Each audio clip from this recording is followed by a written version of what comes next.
Hello all, it's me Waku Waku, and today I will go over the recent update to WIC, bringing us improvements coming into Season 2 of Arena of Honor, some quality of life improvements, a new commander weapon which may bring them into the mid-tier meta, some new dragon skills, and finally new castle exteriors available in the recruitment pass shop. So why don't we get straight into this?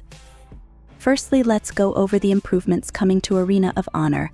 The new season is already underway, and I have a video coming soon from the first round of the season.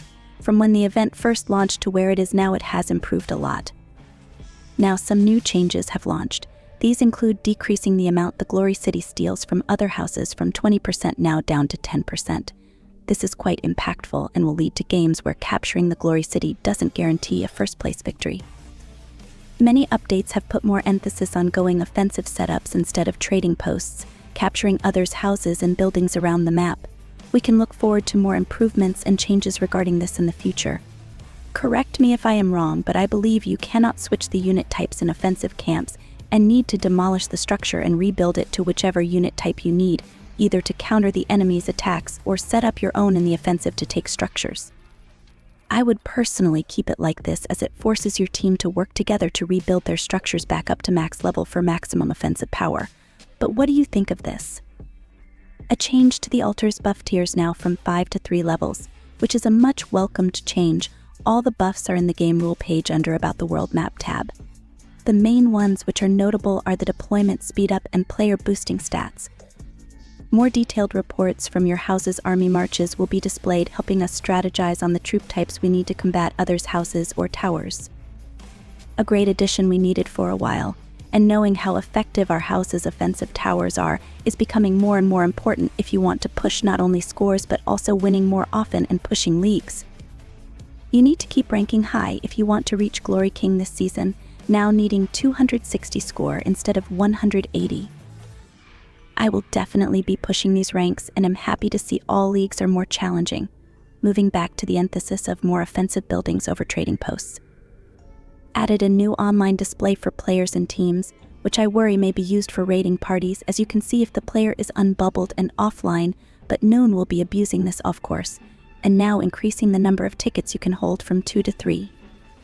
Along with the amount of rounds before you start losing fame points from 2 now to 3, making it a lot more relaxed than previously. These changes are small, but the direction into making more PvE elements in the match I believe is a positive improvement.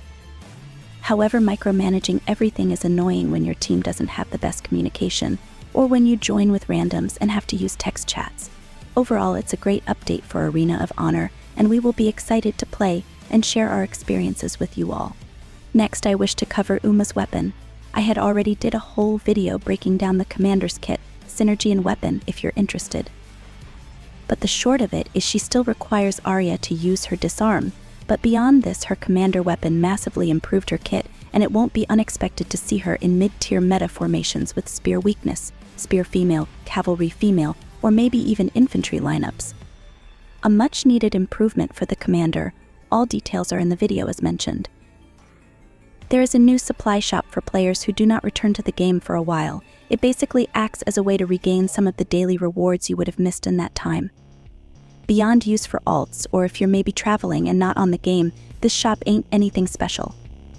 It's more just a way for inactive players to catch back up with what they would have missed with dailies. This is best for players who use alt accounts and often put them to sleep. Imagine it like a mini Return to Westeros event. Some new dragon skills are here. The gold quality total stat badges. If red quality ones are bad, I would say these are actually alright, since you don't have to spend ancient army skill fragments. These seem to be fairly rare, and I would say it is a choice between choosing troop health and defense badges, or go for the total attack. It maxes out at 9.8% total attack, whereas the total defense and health max out at 14.7%.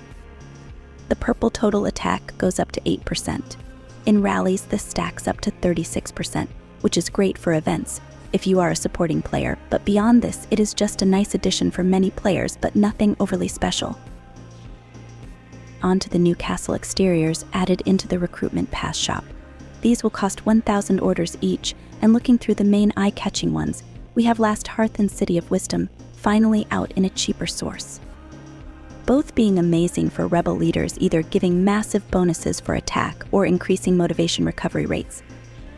Another castle skin with 100,000 additional shelter size and 2 castle skins which increase either your cavalry or spearman commander damage, great for any lineup that revolves around this.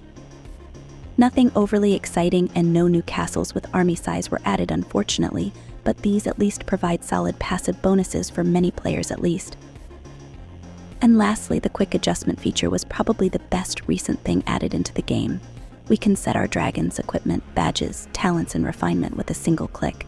Awesome for quick setups and changes to different lineups, but keep in mind if you're changing refinement stats, the cooldown still applies. This update brought to us many welcomed changes to Arena of Honor, and many have now experienced this in their first season match, now a lot more relaxed with not needing to compete every week, but also increasing the difficulty in pushing through the leagues.